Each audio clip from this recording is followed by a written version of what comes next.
And good evening, and welcome to Behind the Ballot, where politics meets real life.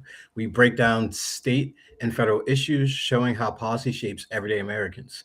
Engaged, balanced, and informative, that's our promise. I'm your host, Mikkel Jenkins, This is Muhammad Ali chiming in as usual. and today we have a boatload to go over. I'm sure everyone has been in the news from yesterday to today. From Minnesota to Venezuela to now Iran, Russia, Greenland, Denmark, ICE, all these different topics, issues, and conversations are being had. A lot And we're happening. glad that you can join, and we're glad that you can join us here tonight for this in-depth conversation. And just like last time, we're going to go off and start with the global situation that's going on. So we'll hit with starting with Syria first, really. So Syria conflict is escalating as we're having all of these other major conflicts going on in the Middle East and abroad outside of the United States. So Syrian army artillery strikes target SDF positions in the Aleppos, Sheikh Mosque, and the Asfared district, intensifying clashes into a third day with accusations of ethnic cleansing. Over 140,000 have fled as the army ordered evacuations before shelling, claiming the SDF used civilian areas for attacks and that the SDF has reported heavy losses inflicted on government forces near this Syriatic neighborhood amid stalled ceasefire talks and deepening rifts. So this is now a new, battleground that is now emboldened, is now taking place within the Middle East. And then moving on to the more, I wouldn't say the more grander, but the more, you say, more recent developments with the Venezuela oil and sanctions development. U.S. forces seized the Russian flagged marina, formerly called Bella 1, in the North Atlantic area, Iceland, after Damn, quite weeks. far off.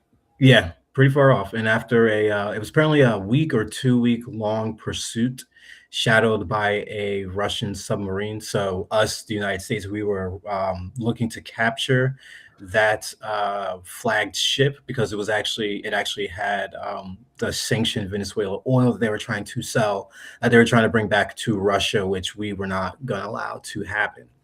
So as part of enforcing these sanctions and asserting control over Venezuela export, Trump has greenlit a bipartisan Russian sanctions bill imposing a 500% tariff on countries buying Russian oil or uranium, That's aiming to, insane.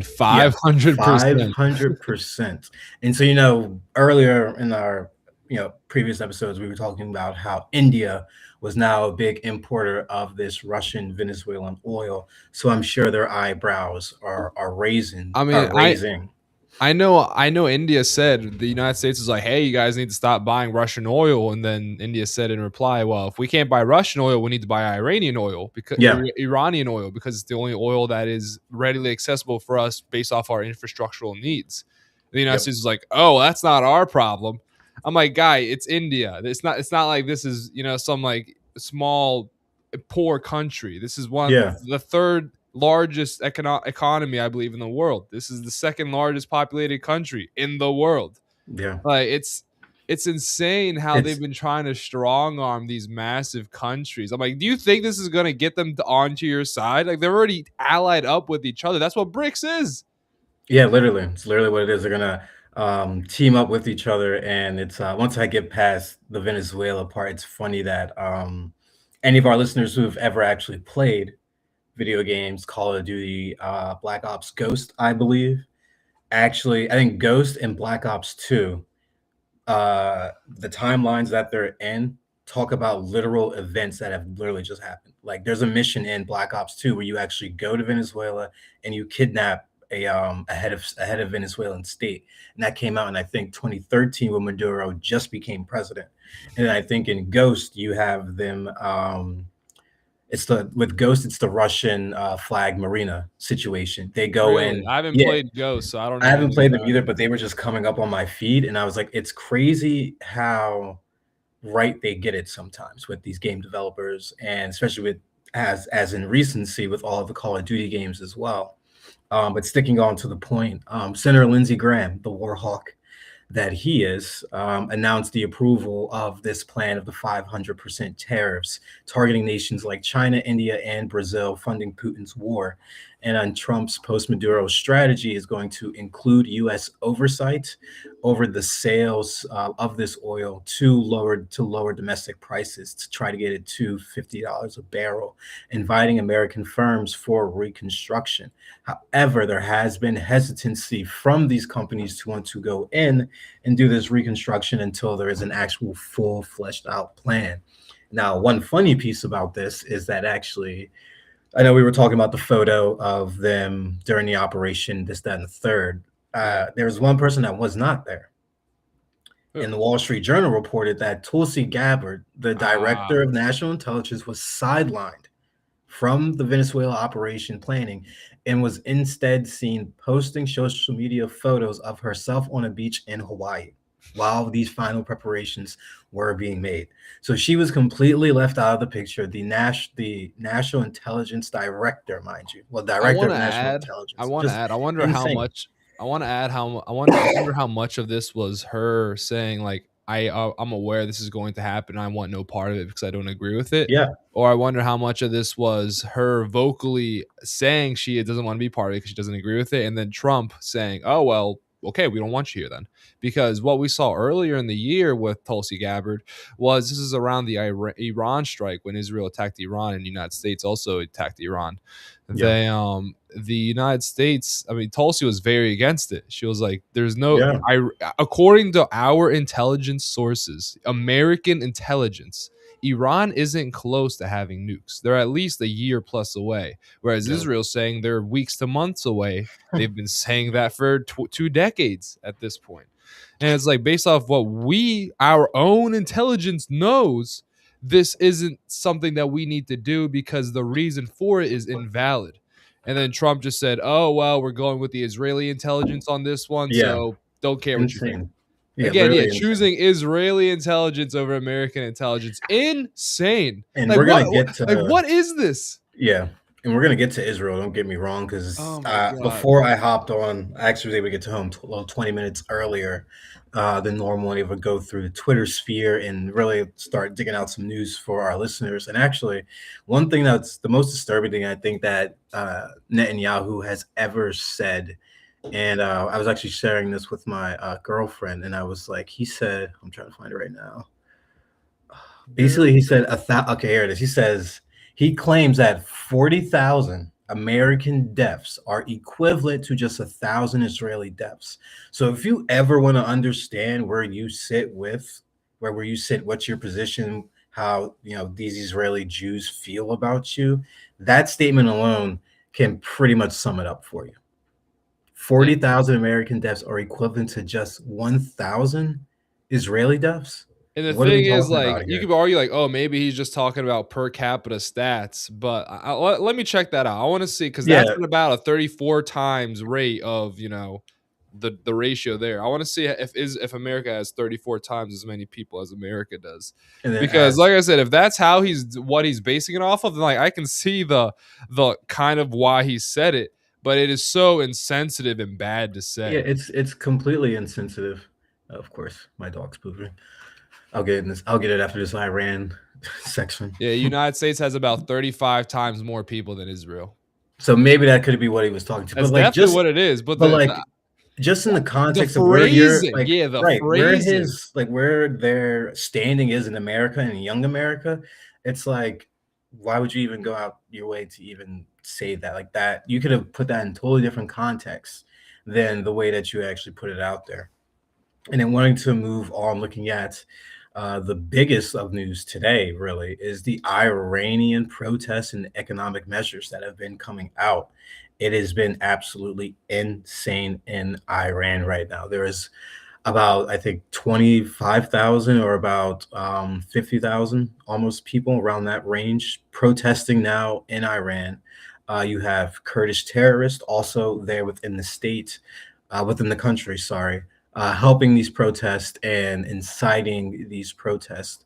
You have regime buildings being burned down to the ground, statues falling down, and it's been reported by Israeli sources, which I actually checked multiple times. It seems like it is the case that Khomeini has actually fled Iran and he is now on his way to Russia. And And rumor I've been has the United document. States is looking at bombing Iran too. Yeah, exactly. And I've been trying to keep up with the protests as much as possible, but as of it was like 2:06 today, our time, 2:06. There was massive crowds out in Tehran. National internet blackout was reported. Iran suspended flights to the Tabriz international airports. More than 340 protests have been taking place across all of Iran's 31 provinces.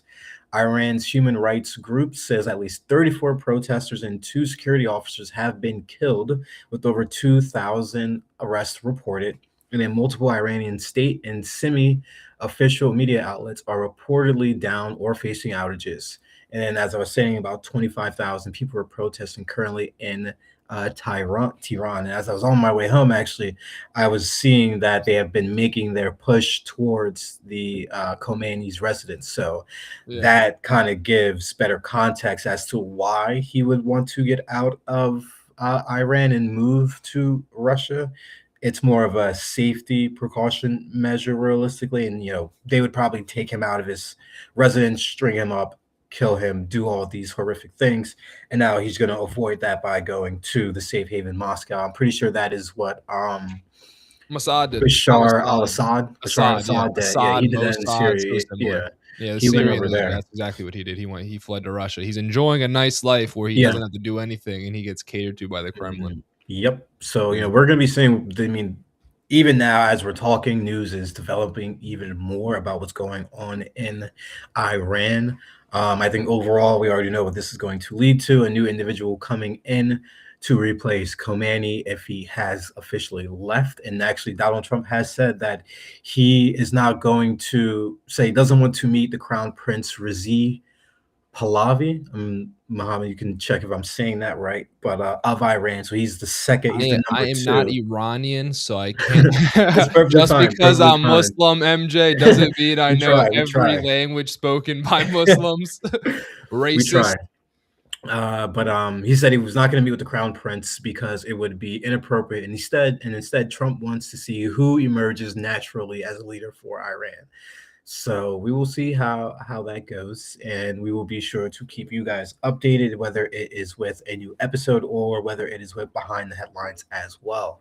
And I want to continue to move on because you also Wait, have. I want to Yeah, go add ahead. one as we segue off the Iran topic. So years ago, decades ago, for those who may not Yeah, you get that. I'm remember, gonna get my dog's stuff real quick. I'll be right yeah, back on. feel free. Decades ago, there was a large regime change in Iran, where Shah Mohammed was put into place by with the help of United States backers. Now, this was against what the Iranian people are actually dutifully elected, and this caused a lot of fissures within the country itself. Now, the interesting thing is, because of his unlawful appointment, we should really say, the Iranian country had then had the Islamic Revolution about 2 decades later. And during the Islamic Revolution, this is some fascinating history. Iran was took over by Islamists, people who were very focused on Sharia law, Islamic law, and and for those who don't know much about Sharia law, it's very, very controversial even within the Islamic scope. For the reason that Sharia law is heavily dependent on your interpretation of how things should be. Like for example, the Quran heavily emphasizes forgiveness. So it's like, all right, well, do we focus more on being lenient based off what we know, or do we focus more on like the exact punishments that we're told to enact, but then we're told to be forgiving into X, Y, Z. And so that's why even across the Middle East, where there are a few countries of Sharia law, they all enact it differently in their own ways. Like for example, there are a few Sharia law. Sharia just mean I'm blanking on what Sharia means actually right now. I'm so disappointed in myself for forgetting what it means. But it is essentially just these countries take their local cultures, local beliefs, and then they use that to interpret the holy book, and then they use their own desires for what they want to see in the country to be law, and then they enact that and they say, well, this is Sharia law. And it's not Sharia law, it is humans' desire to use the holy book to create law and order in a way that oppresses the people they want to oppress. And we saw that very often with the European countries when the Christian church, specifically the Catholic Church, was very powerful. Is that we saw a lot of that same stuff going on, but now it's with the Middle East and some Islamic countries. And after that all occurred, the Islamic Revolution, then the United States, since Shah Muhammad lost his position of power, they wanted to fight against the Iran because the Iran was now anti-West and also anti-giving the United States oil at an affordable price. So what did the United States do? They teamed up with Saddam Hussein in Iraq. I'm not kidding when I say that. No, yeah, he's So not. literally they You can teamed look up, this up. the United States teamed up with Saddam Hussein, and this was 15, 20 years before we went into Iraq, which is where Saddam was, and then killed him, and then they dealt with their own, and then it was another mess. Yeah. But with all that said, is that there has been a proven clear history of the United States going into these countries to benefit themselves with regime changes through either propaganda or direct force, directly like changing who's in charge, or even going as so far as to kill the people in charge. And what we're seeing now may very well be a similar thing, and it'll be interesting to see what comes out of this. But I do think that, one, as a Muslim man, I believe every country should be secular. Yeah, like, unless it's like a holy city like Jerusalem or Mecca, or the Vatican, then you shouldn't have religious law dictate the law of the land. It should be secular. It should allow people to have their own voices, and you should have it be people make their own choices and suffer the consequences of that in a respectable manner, not a, oh, you stole a candy bar, there goes your hand kind of manner. So what I want to end this little rant on is that whenever these extreme things happen, it's very easy for the policies and the government and the overall administration of these countries to lean towards that extreme. Now, what'll happen with Iran, I'm not sure. Yeah, But no clue. Mikhail, we haven't mentioned it too much yet. There is a lot of talk of the United States and Israel on the verge of bombing Iran at the Oh, moment. yeah, I think, I shared it with you. There was someone who has been, he has got every bet that he has betted on Polymarket right, and he's only been betting on Israeli stuff. So the newest one is that I think it's Israel and Iran Israel and the US will attack Iran by January 31st. And I think that is very likely the way things are going right Yeah, like four now. Yeah, out of four I could betting even see by ratio, new exact. Yeah. I could see by next week even, realistically with the way things are going. Bro, stop. Are you talking to your dog? My You dog, stop. yeah, he's looking at me crying. Stop. I'm gonna Well, get you yeah, that on he's Monday. a puppy. Of I'm course, like, he wants attention. Oh my but god, that's why I got to get cats. They just sit beside me and no, look at me the whole time. no, no, no. Dogs are better. Relax. Nah, But get out of here. Dogs are not better. all right, Dog, you gotta we'll leave walk that them. up to Wait, wait, our wait, wait. listeners to decide that one. Dogs, you gotta walk outside. Hey, listeners, what the two listeners type in the chat, cat or dog. We'll let you guys decide. And I just want to add, cats are far better, far better. Uh, They're chiller. They're good for, if in case you're a guy who wants to lay back and enjoy time, you don't have to worry about that. But dogs, dude, my neighbor's got a dog. She's out there in the winter 3-4 times a day walking her dog so so he can go poop and pee. I don't gotta deal with that, dog. I Oh, wish look you at could that. actually We see got a him looking comment. at him. Cats all day. Sorry, Mikkel. Thank you, Pearl Sam. Thank you. We've got Nah, that's you'll what get a pass on that. You'll get a pass on that. That's all right. That's all right. That's all right. That's all right. That's all right. But yes, we do not know what's going to be happening with Iran, and I do believe that a attack will be coming. You know, it could it just be ballistic missiles, IBM missiles, or could it be nukes? Who knows at this point, dude, realistically? if it's something big, that's If gonna it's something big, it's gonna. I mean, the amount of things that are going on in this world within this last 2 week span of, the beginning of 2026, it's honestly insane. I don't think there's really been this outside of January 6th when it happened. I don't think there's any been like a tumultuous time outside of those days when leading up to January 6th and all of that, where we're in this time where it's like there's something going on, whether it's a battle, whether it's legislation not passing, whether it's individuals getting shot in domestically by ICE agents, things of that nature. Right now, the world is pretty much in a high alert manner, and I don't think we've been at this area for a very, very long time, where it's basically everywhere in the world. And then you have, moving on, you have the Greenland secession proposal. So I know we were talking before how Trump is looking at either he was looking at military action or wanting to buy Greenland from Greenlanders, and he is reportedly considering lump sum payments of 10,000 between 10,000 and 100,000 per Greenlander, totaling up to $6 billion. $6 billion. That money can be used for something completely different that will help an issue domestically that we are continuing to have, whether it's homelessness, education, healthcare, things of that nature. But yes, we are going to possibly buy um, Greenland. And individuals don't know, but this also does tie back to Project 2025. About ending Within AI. there, no, about about it's a combination of both of these. So in 20 the document Project 2025, it mentions in there re-hemisphering. Oh, don't let me get mine.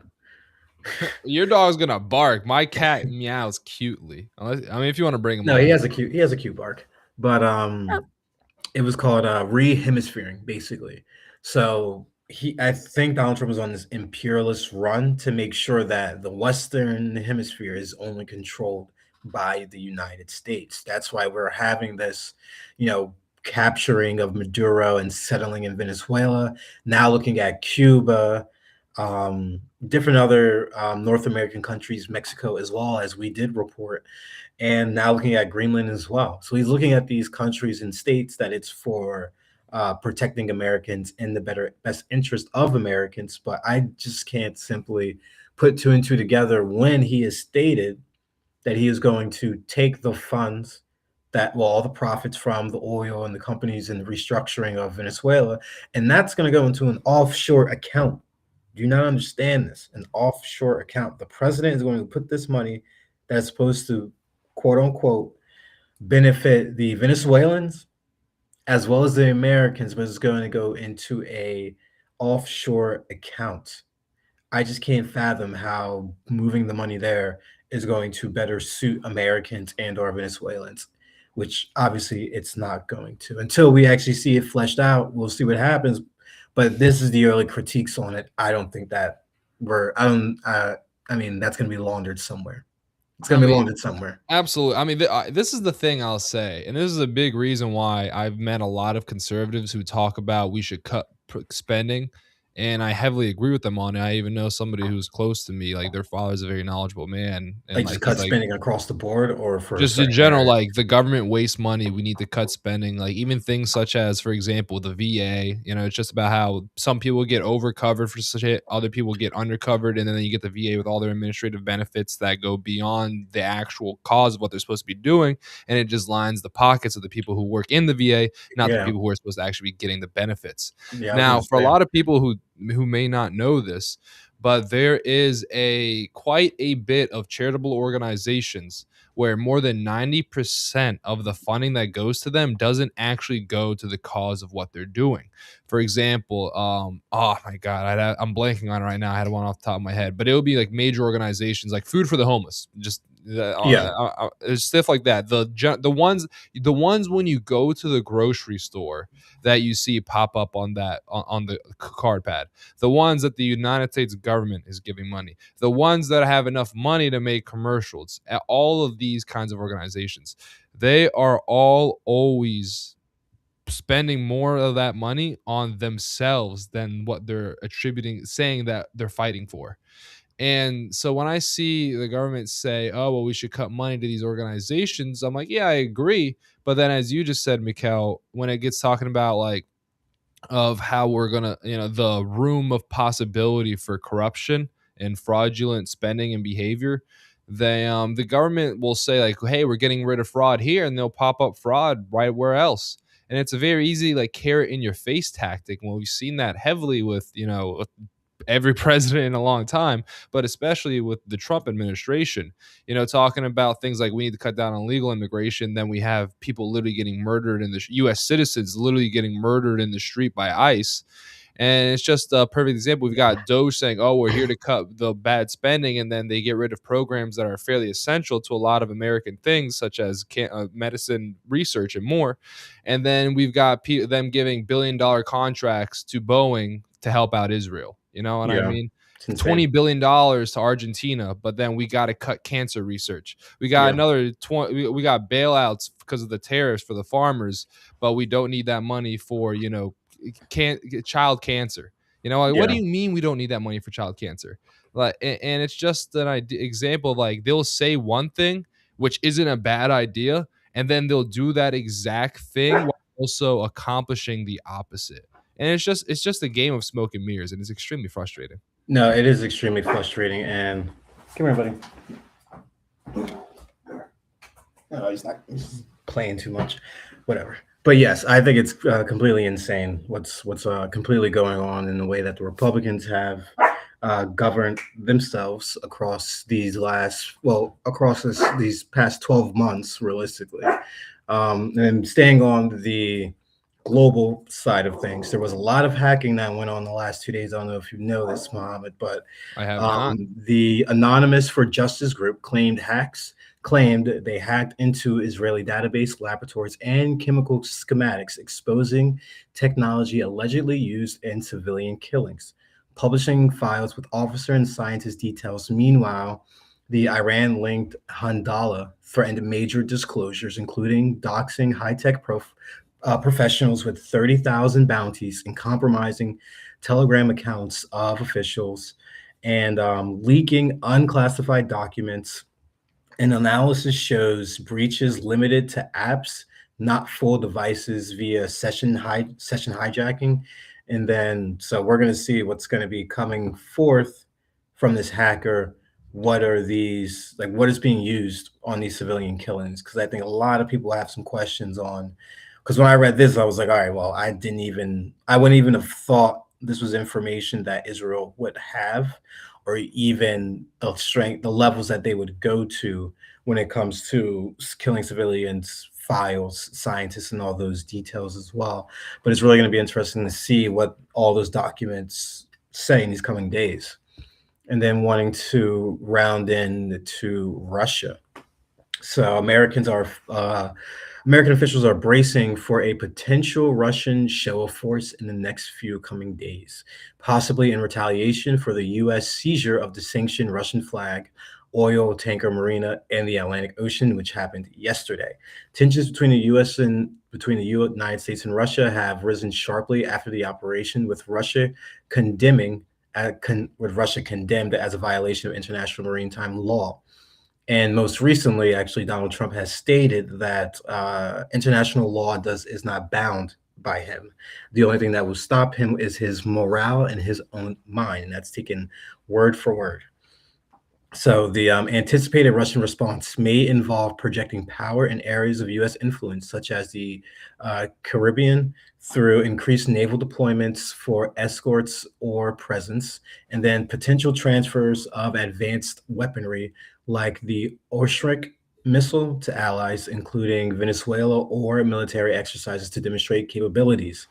And yes, there are reports that indicate multiple Russian military cargo aircrafts have landed in Iran recently, and part of a unusual airlift activity. And there's speculation pointing to heavy weapons, defense weapons, or supplies for Iran amidst heightened regional tensions through payloads. And although these payloads have been remainly undisclosed, really what's inside of them, but there's notes of security officials that have kind of detailed what could be within these containers. So we're going to be seeing a lot of action from all of these countries, unfortunately. And the fallout is going to be something that us Americans are going to have to deal with on a global scale. So I know markets will definitely end up taking hits. It's going to be interesting to see if Russia actually did give away those bombs to Iran and or Venezuela. Well, those missiles, should I say? But yeah, it's going to be interesting to see. Very interesting Yeah, no, to see. and one thing that I do want to add regarding this all is that there have been rumors as well that Russia has been moving their diplomats and more out of Israel. So it was just rumors. I'm not sure. I didn't see it in any official sources, but it's very how do I say it? Something that you should always keep in mind because you never know if it could be true, if it could just be a lie. But that's just the news in general, as the saying goes. A lie can go around the world twice before the truth can even put its pants on. Then we've seen that with many stories, and I think we're definitely seeing the West and the East preparing for some kind of conflict.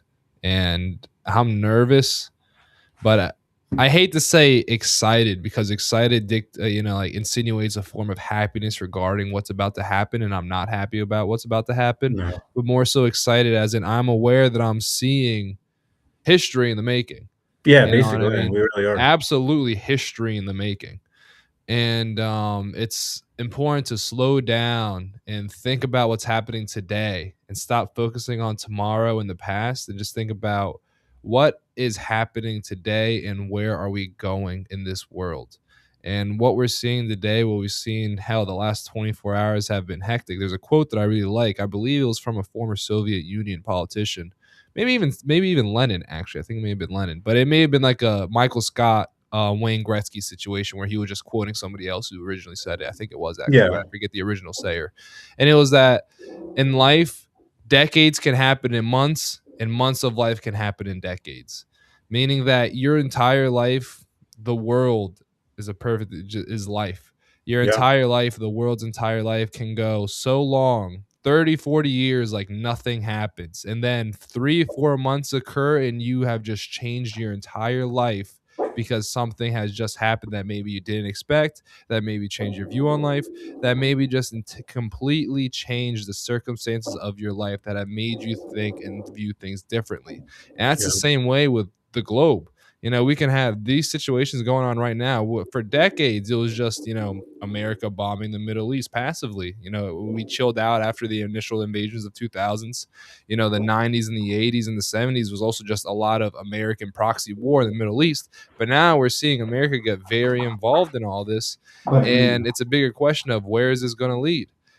Is this going to lead to World War III? Because we're seeing right now that that China is rumored to be going for Taiwan. If China grabs Taiwan, that's going to be a gigantic, gigantic hit to the American technological sector. And what we see with that is America will kill for money. We just killed 100 plus people in Venezuela. We just kidnapped their president for oil.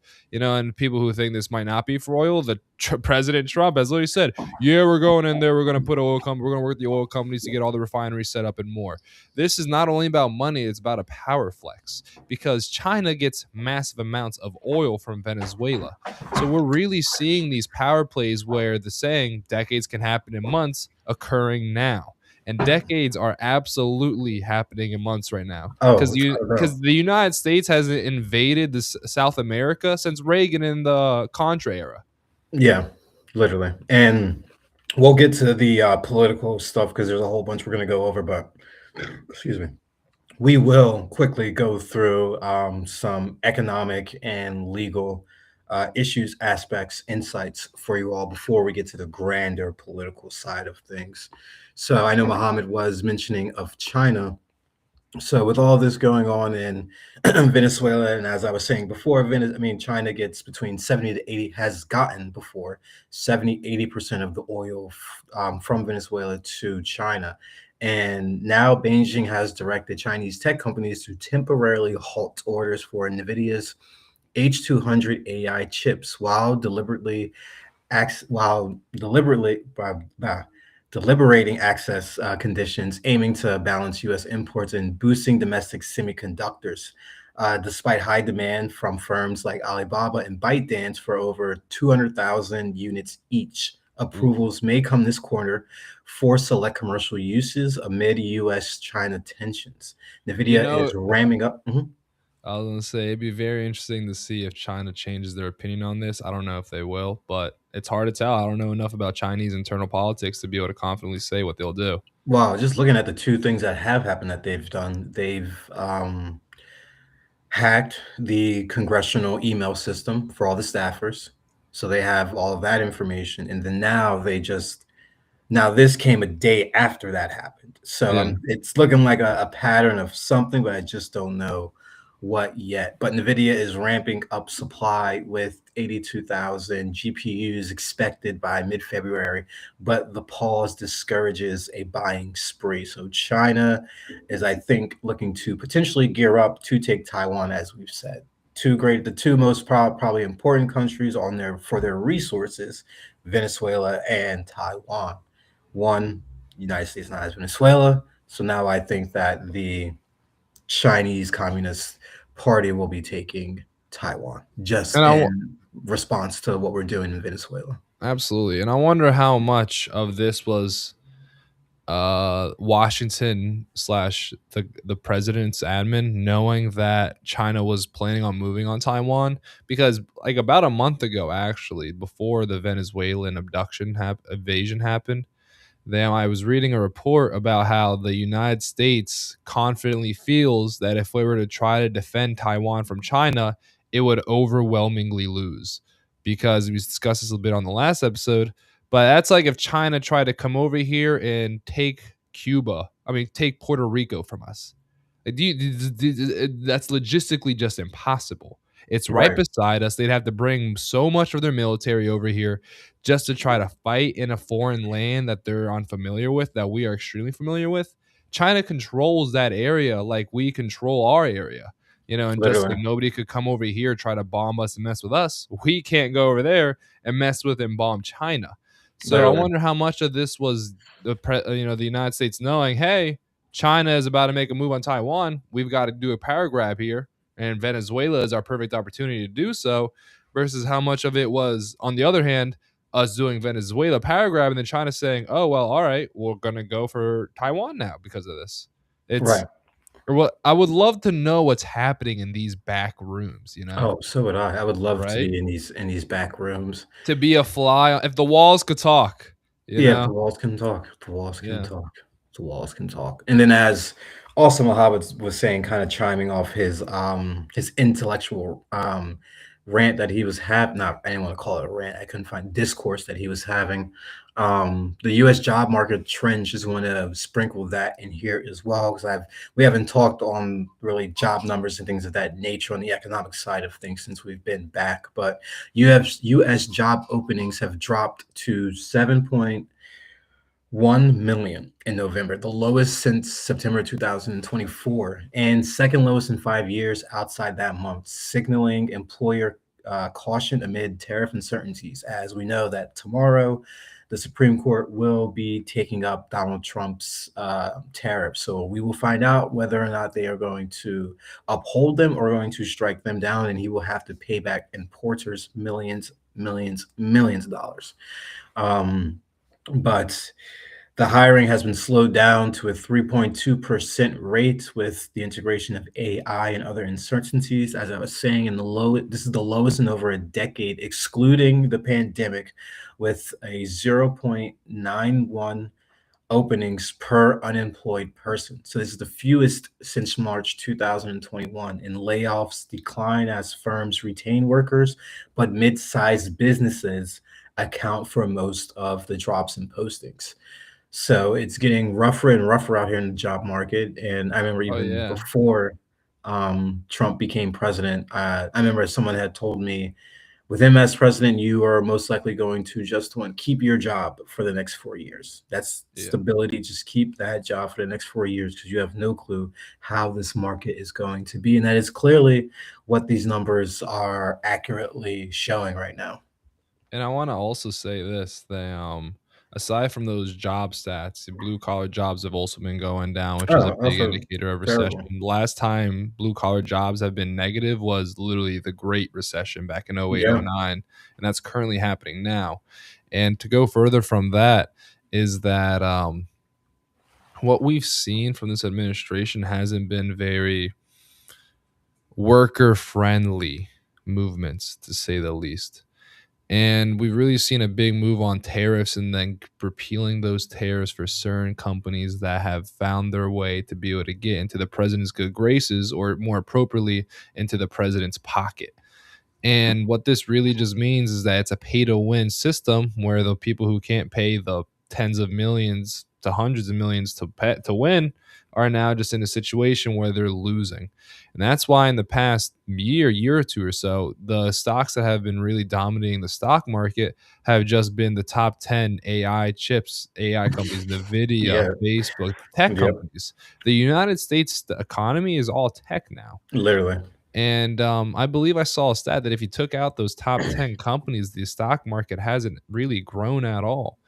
And I just also really hate when people use the stock market as an As an indicator of indicator. economic My health. gosh. It's such a bad indicator. I Like can't. for example, Boeing stock, no, Lockheed, it was Lockheed. Lockheed Martin stock went down 10%. You would think, oh wow, they must have lost money. They must have done something bad. No, the only thing that was announced was Trump saying, "Oh hey, you guys need to use your money for research and development and Yeah. weapons infrastructure, and not for stock buybacks and Yeah. dividends." Yep. And That's a so the fact. investors like, "Oh well, I'm not going to be getting my money then. I'm going to pull out." 10% crash in a day. In a day. Yeah. That's huge. And I And think so that's for all military complex companies, well, at least stock trading companies that are listed on the exchange, at least, I'm pretty sure.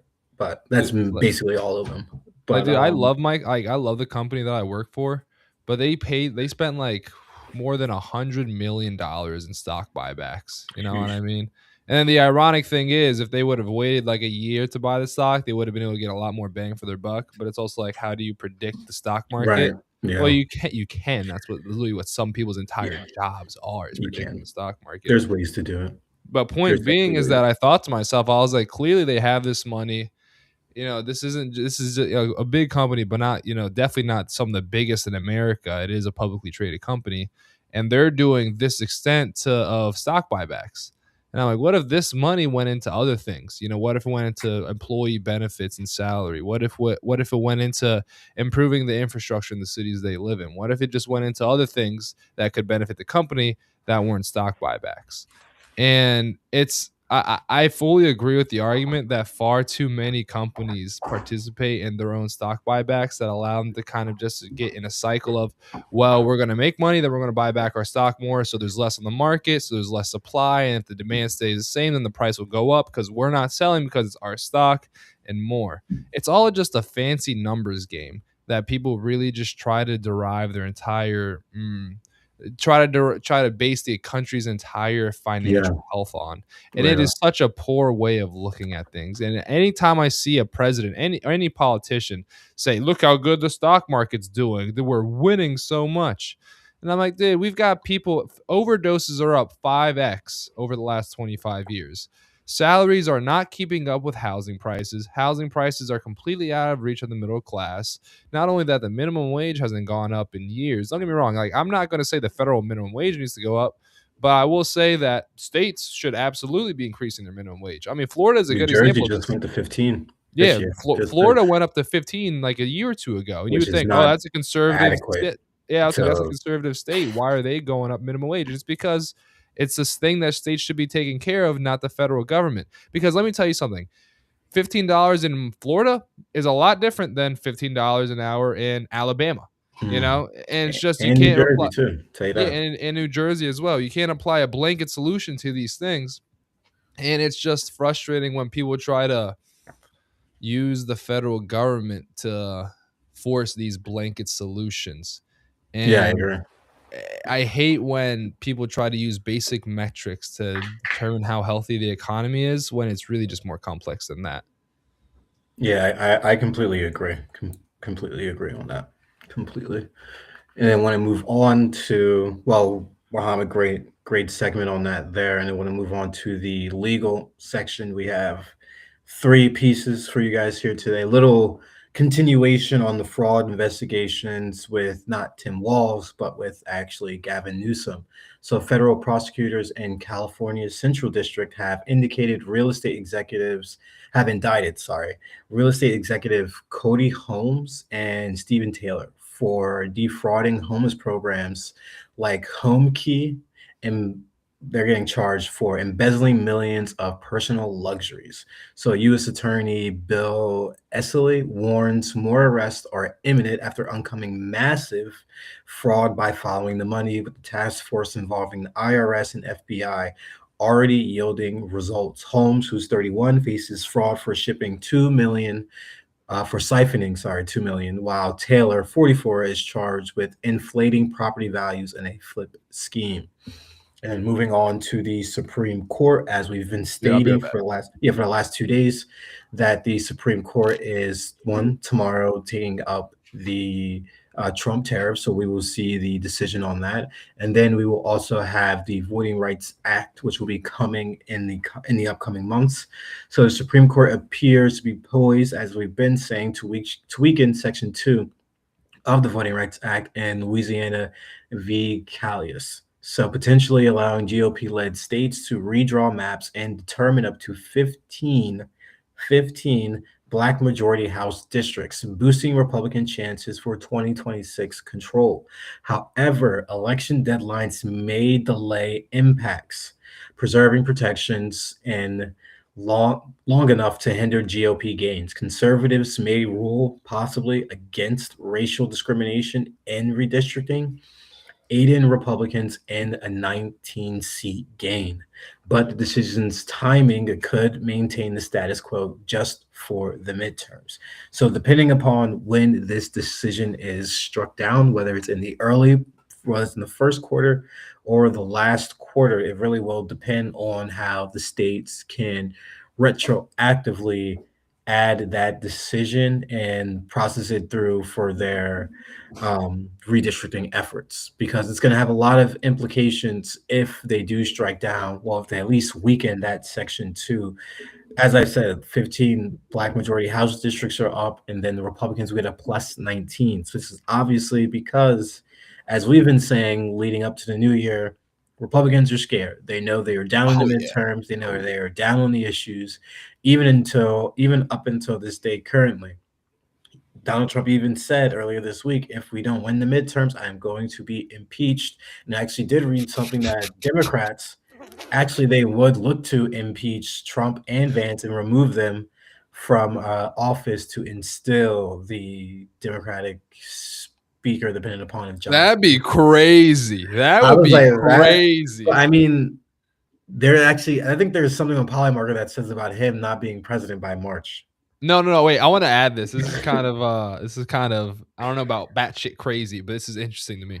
So I saw a videos of these like shamans talking. Shamans are just people who use drugs and can communicate with the spiritual aspect of life better than most people can because they're fairly detached from this world. Yeah.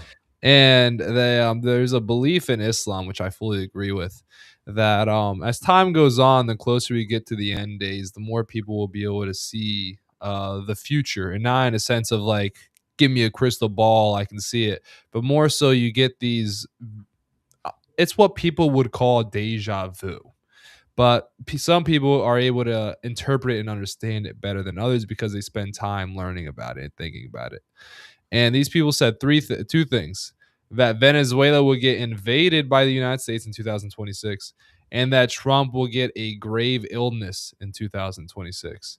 And there's been so much talk about Trump having dementia and being sick.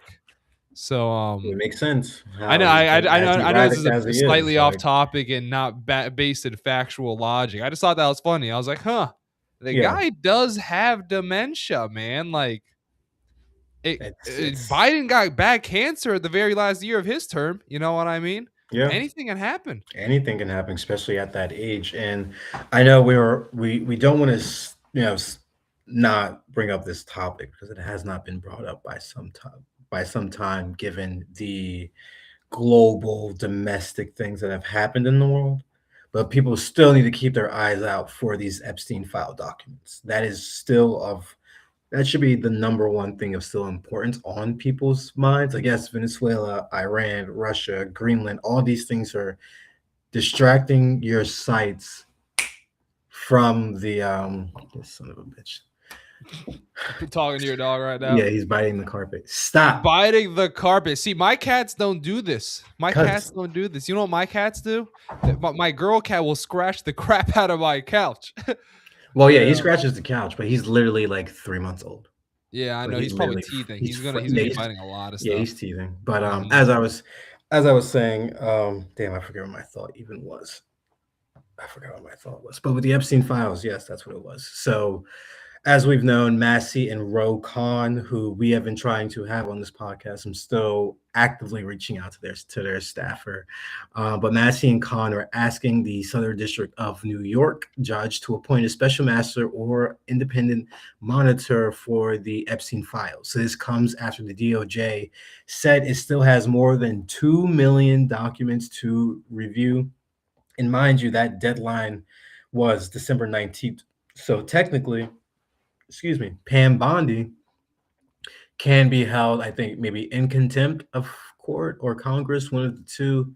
Muhammad, I forget what the actual charge would be, but she could be charged for not getting these documents out on that December 19th date, I'm not too which, sure either. I saw Massey talking about it either yeah, as well, and he's a very I love Massey, very smart guy. yeah, He's great by guy, far great one of guy. my favorite politicians. He always has been. They guys as consistent as the Steelers going 9-8, and I say that after they just beat the Ravens. They should have Ravens. went 9-8. Bye bye, Oh my Harbaugh. god, that missed kick! Bye bye, Ah, breaks Harbaugh. my heart. Yeah, goodbye That Harbaugh. Oh, it's kicker, I gonna know we're getting off, but that kicker had both of those coaches' destiny in his foot. If he made it, Tomlin's Tomlin. gone. If Yeah, he misses, Harbaugh's gone, and he fucking yeah. missed it. I'll be Man. honest though, like I love Harbaugh, man. He brought the Ravens a lot of great times. He's a very good coach, Yeah, but yeah, yeah. No, there's he a definitely is a stat. good coach. There's a stat. In the last 5 years, the Ravens have blown more fourth quarter leads than the next team doubled. And that's the exact stuff people are sick of. I'm like, what do you? We shouldn't have even needed to beat the Steelers this year to make the playoffs. Like we were up against the Pats by 11 points in the I fourth feel like that quarter. was like a little NFL script in there. Because if I you think agree. about I it, agree. that It felt like Sunday, it. Them if losing to you the looked at Browns. all the games that were played last week, there weren't really like, all right, this is a good game. All right, this is a good game. This is a good game. It was kind of like, just football is Yeah. on. Let's see who makes the playoffs. But no, that night game, it was still a little boring. But like everyone's like, all right, That you got to second lock half in. got Yeah, crazy. the second, I think it was what 3 or 4 touchdowns in the last 4 minutes of the game. Yeah. Yeah, crazy, Yeah. insane, absolutely insane. But But let's get back to the point of the go podcast. birds! And on the political sides of things, this is where we're going to round up our discussion. We have a lot to get into, but first, heavy hearts and heavy heads here. But for the fatal shooting of the 37-year-old Renee Nicole Good, a U.S. citizen and a mother of three, by an unidentified ICE officer during a Trump administration immigration enforcement operation in South Minneapolis, which has ignited widespread protests and clashes with authorities, with demonstrations escalating into the night and schools canceling class as a precaution. They are actually canceled the next 2 days, 8th and the 9th.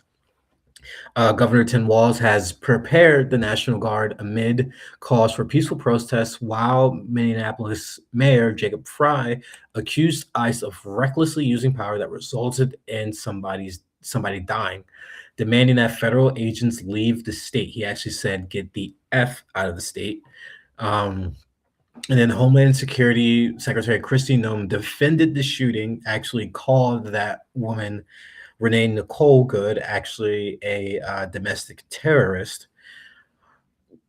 Blows my mind. But claiming good, but Why claiming what I I want to don't add a get him. little bit of a joke here. It feels good to have non-Muslims get called terrorists at this point. Like the moment it's a white dude that shoots up his whole family, it's a distraught husband who is stressed. Some Muslim dude accidentally hits somebody with their car. Radical Islamic terrorist takes over America. So it's I only say this because know from my firsthand experience how little the actual circumstances are regarding people being terrorists when they're being called such by the United States government.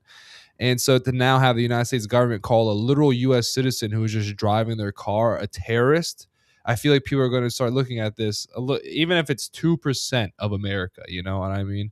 They're going to look at this and they're going to think, maybe, maybe I've been led astray on this, you know? Yeah, possibly. But so Christy Nome was stating that Good weaponized her vehicle and attempted to run over an officer who was treated and released from the hospital. Nome insists agents would remain in Minneapolis despite local opposition. Video footage shows Good waving traffic past before her to avoid them, but the officer fired after stepping aside. The FBI have taken sole control, mind you, have taken sole control, which also happened when Charlie Kirk was murdered. They took was assassinated. They Gotcha. took sole control of the investigation, blocking Minneapolis Bureau of Criminal Apprehension from accessing evidence or conducting joint probes, raising concerns about transparency. So the Twitter sphere, they there have on transfer there have been outrage from over the shooting as an abuse of power to defense of the agent. Mohammed, where do you see yourself at with this? Well, I'm sure you know, and I'm gonna say it. This is one thing that, you know how during the civil rights era slash like the slavery was ending era, how people always talk about how conservatives were the ones that voted to end slavery, and then like the parties flipped what they actually represent, and so but the name stayed the same, so the conservatives became the Democrats and the Democrats became the conservatives. I think this is an instance where I'm very firmly going to say that the federal government has absolutely no right ever whatsoever to be able to kill people just because they deem it something they should do. Police shouldn't be able to kill people. They're not the judge, jury, and the executioner. They're the people who take you to the judge and the jury. And then if the judge and the jury deem you guilty to the extent that you should be put down by the state, then there's the executioner.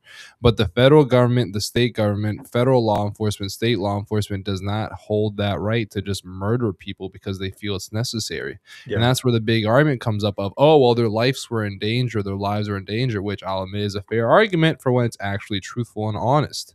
And we've seen instances like that where cops have weapons pulled on them, knives, guns, they're attacked, and they just they fear for their lives, or they want yeah, to defend their lives, and that's reasonable.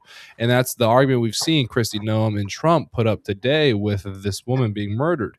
And yeah, the issue about this accusation is that they were saying that this was a coordinated attack on federal law enforcement officers, and that the woman was running over and injuring the ICE agent that murdered her. And then the videos come out showing that the woman was slowly driving away, trying to get away, while they were just shooting into her car window with no one under her car, with no one in front of her car. We even see the guy literally holding the door handle, slowly walking with her while this all occurs.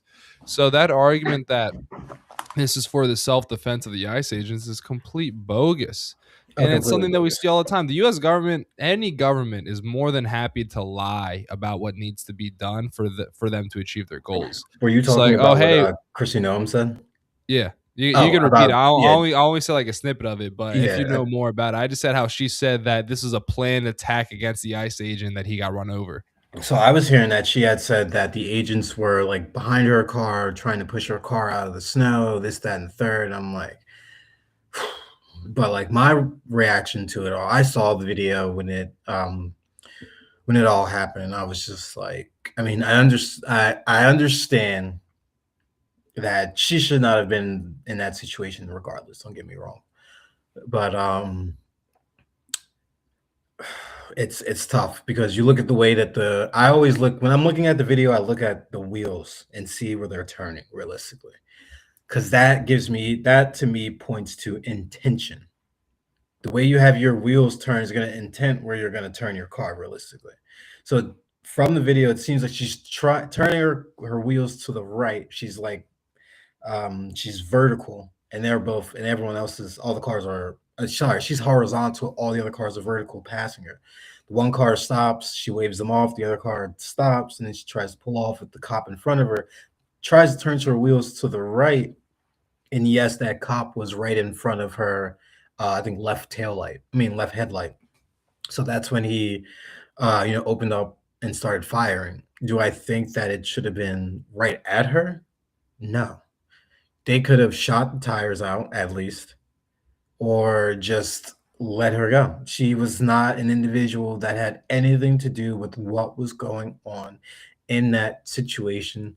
And you have everyone now coming out, whether it's in defense or whether it's defense of the woman or in defense of the ICE agent, even actually um, on the sports side of things, funny enough, Stephen A. Smith even spoke out Why is and this said guy that, getting involved with yeah, he politics? said that it was, he said, don't basically hold your breath for this ICE agent to be convicted, basically.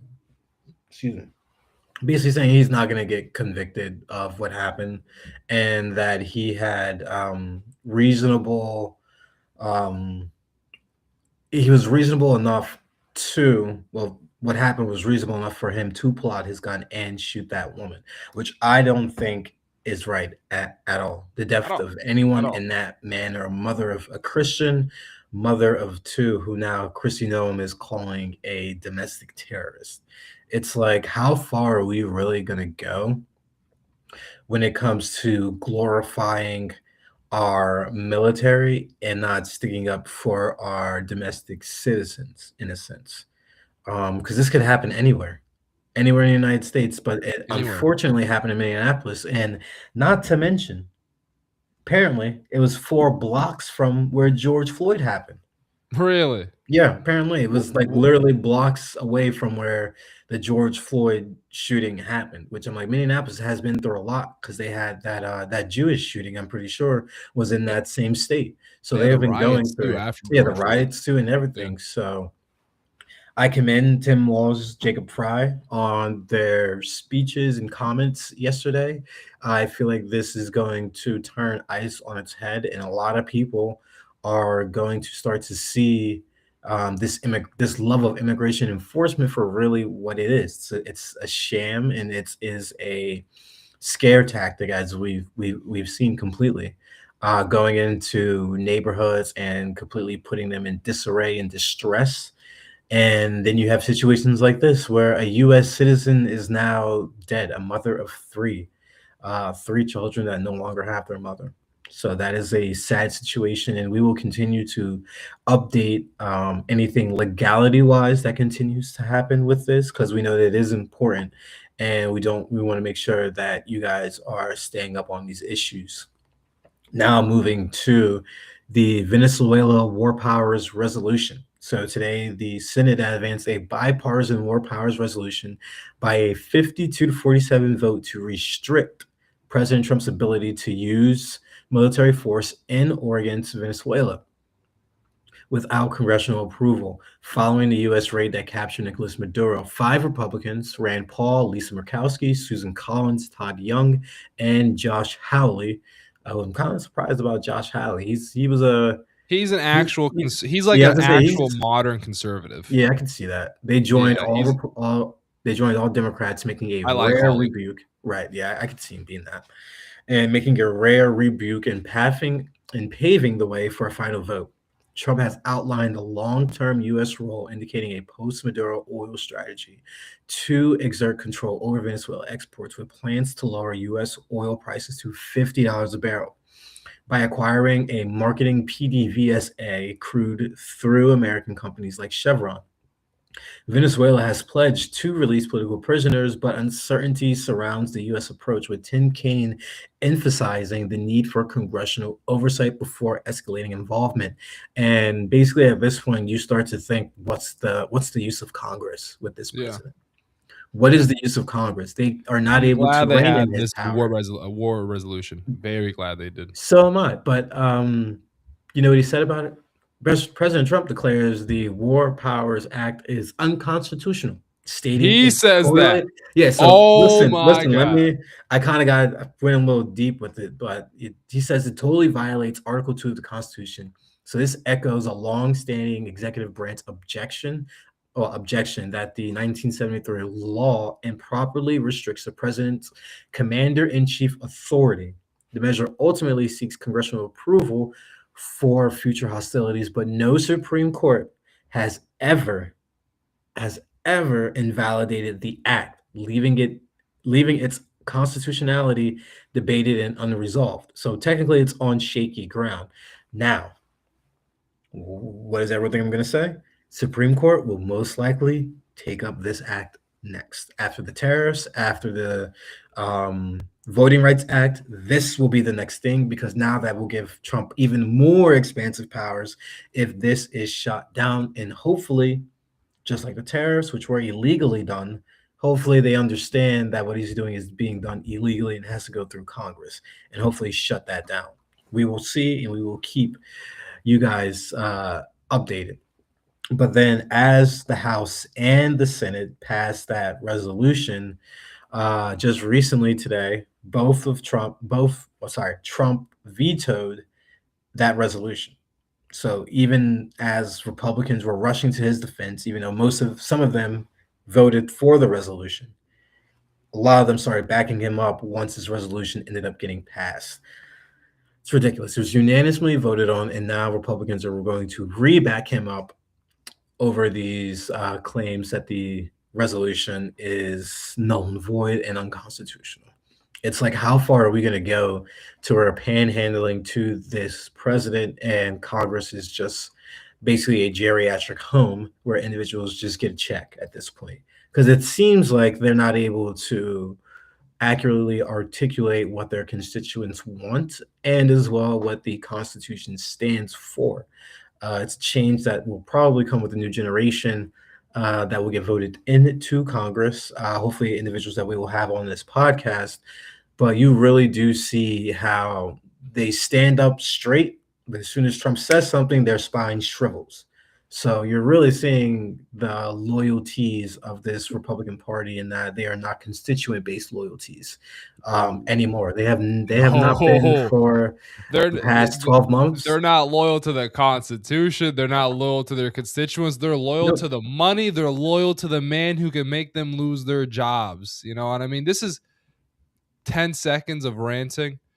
This is what I appreciate in strong individuals when they are willing to fight and make the choice that is harder to make. It is easy for anybody to say, this is the path that's going to offer the least resistance, even if it doesn't make me the happiest. This is the path that's going to give me the least amount of issues, even if it isn't exactly what I believe in or what I want. I am willing to compromise on my morals and values and what I desire Yeah. for this because it is easier. So when I see somebody take that hard path, when I see somebody say, you know what, I don't care. I'm going to fight for what I believe. I'm going to say what I think, and I'm not backing down. If I want something, I'm going to take it. And I admire men and women heavily that do things like that have that sort of personality, that motive, that swagger amongst them. Yeah. And so many of the politicians that we see, they don't have that confident swagger. They think to themselves, well, this is easier. My career is going to be much safer if I do this. Who cares Literally. if your career is safer? Who cares if your life is safer? Who cares if your relationship is safer? Take the risk and be and stand up for who you are and what you want. Because at the end Yeah. of the day, when you're going to die as a human, these are the things you remember. You remember the ones you love. You remember the choices you regret. And you will always regret going against your morals and values and your desires. You will always regret siding with the man who insulted your wife. Hey, I'm calling out Ted Cruz here. You will always regret siding with the man who insulted your wife just because it was easier for your political career. At the end of the Insulted day, you're the going to be laying on your disability death. community too. Yeah, Say that again. we did that. Like, dude, Yeah, like exactly, when exactly. he Dude did was that making on stage, I was like, why is like how is that not? Man was making fun of sexually assaulting Oh women And then and If so many Obama women are did like, that, haha, clearly he's ugh, just joking. He can grab me by the pussy. And I'm like, great, great. So let's just get random men going around town violating your daughters and you. Is that what you want? Just because you right, find it funny because it's this man, you're going to give up your values and your morals because it's easier for you, because it's convenient for you? It's ridiculous. Sacrifice in the name of convenience is sacrificing that will lead you to regret and death. And even before you physically die, your mental and your soul will die based off your regrets from choosing something that you truly did not want. So, seeing these people make these choices, when I know, we all know damn well, this doesn't make sense. How are these people agreeing to these details and to these criteria when it's completely against the values that they said they stood for? And it's just as simple as they just only care about what's safe. They only care about the fact that, oh, well, if I do this, I know what tomorrow is going to bring me. Who cares about what tomorrow brings? Focus on today. Focus on what literally, you are going to do with the time you have. Tomorrow is not promised. You do not have tomorrow. You have today. What are you going to yeah, do with today? Do what you want. Do what you wish. Do what you desire. Do not do what is easy for the sake of it being easy. Do not do what is convenient for the sake of it being convenient. You do what you want to do for the sake that's what you want to do, not because you are rolling over to the fight and giving up. And we see that with so many it's conservatives, man, left and right, man, left and literally. right. It's ridiculous. It is very, very ridiculous. They just wag their tails or put the tails between their legs for anything that Donald Trump does say, doesn't do, fights about. It's literally they just wag their tails and they just want to be on his winning side and don't want to lose their seat, which is ridiculous. It's they should be for the constituents and they should be voting their conscience, which a lot of them are not doing.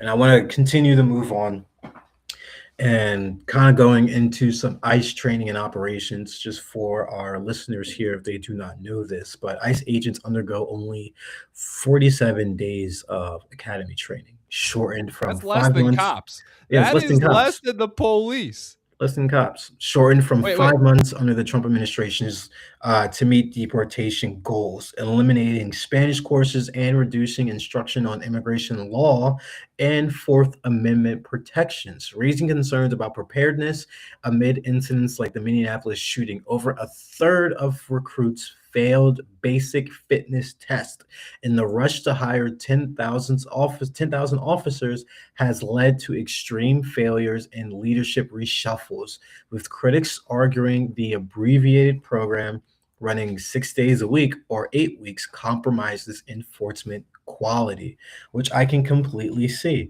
It should not be, no training should be shortened, even if there is emergency to get more people on the streets for whatever that job is. That training should be kept up to the highest standard because they are law enforcement or a level of enforcement. They have weapons that they carry on them that they can brandish and shoot. Why are we only giving these individuals 47 days to train and get adequate with constitutional law and the things that they need to be saying to the immigrants that they're going after? It doesn't make sense that the Trump administration would loosen these restrictions. Actually, no, it does make sense. They want to get more people out there and just keep trying to import as many people, I mean, deport as many people as possible. But we're seeing exactly the fallout of it from Alligator Alcatraz, which was closed and millions and billions of dollars, taxpayer dollars were used for that. It ultimately failed in its origin, what it was just supposed to do. And then you have the court system that they've been trying to do with sending people off, and the ICE agents using daughters as a way to get the parents out of the house or out of wherever they are and deport them. It's all cynical and sick tactics, and America is seeing this and waking up from it. And it's about time. And he has honestly lost the biggest support within his one of his major issues that he really won and ran on in both elections, realistically. And sorry, I just got a message I had to read. They where are you at here, Mikhail? What did you just say? I wanted So to make. I was going into the the ICE training and everything that's going on there. How it should be That's right. more That reminded me of training what I wanted to and say. yeah, That reminded me of what I wanted to say. They because it just slipped my mind. They fun fact: hairstylists require a year of training until they can get their license. Police need 3 months. ICE need a month and a half. Your hairstylist needs to be trained yeah, more than the police who can murder you need to have. And yeah. It the doesn't ICE make sense. officers who get $50,000 signing bonuses. I've thought about, I'll be honest, Mikhail, I thought about signing up for ICE, getting Never. injured like carpal tunnel the first day, take that signing bonus, go home. I've thought about it. Because why the are they giving $50,000 signing bonuses for these jobs? Like, and they're not background checking people. They're not really training them. It's literally they're just handing people money, and then so they can buy their morals and see what they'll do with that.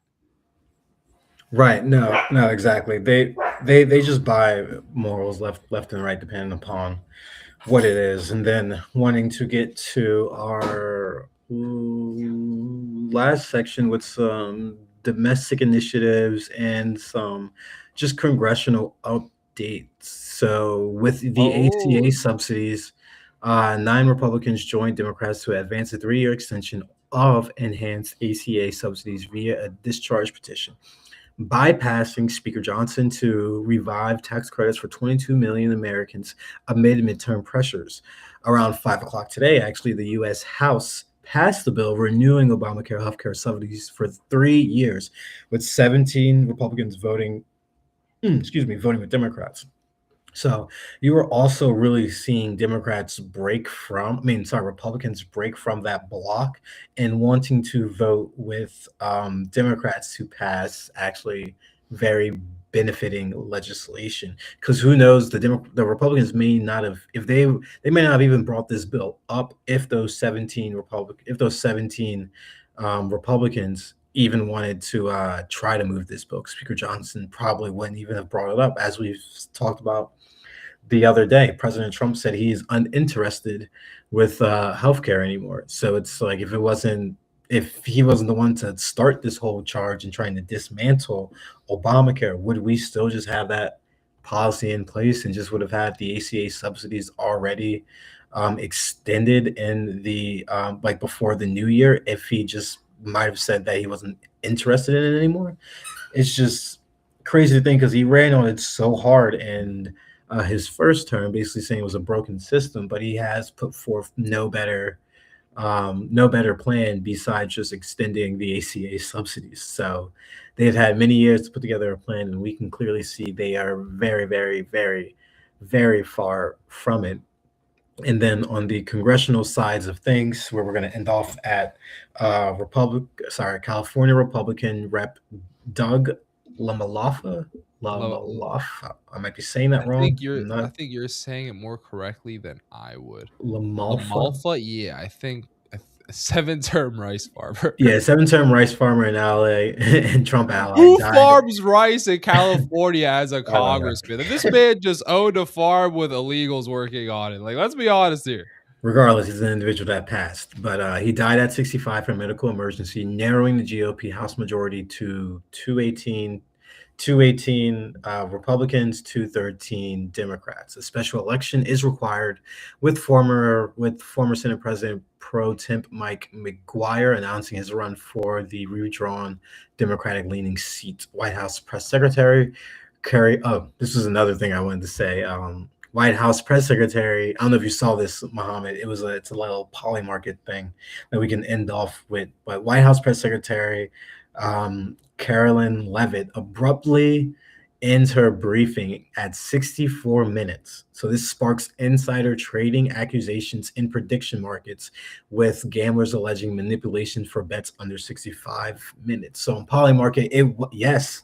On Polymarket, it was under 65 minutes. I watched the video. She got asked the question, and someone had a timer on it. She literally stopped, put her stuff in her hand, and walked right out.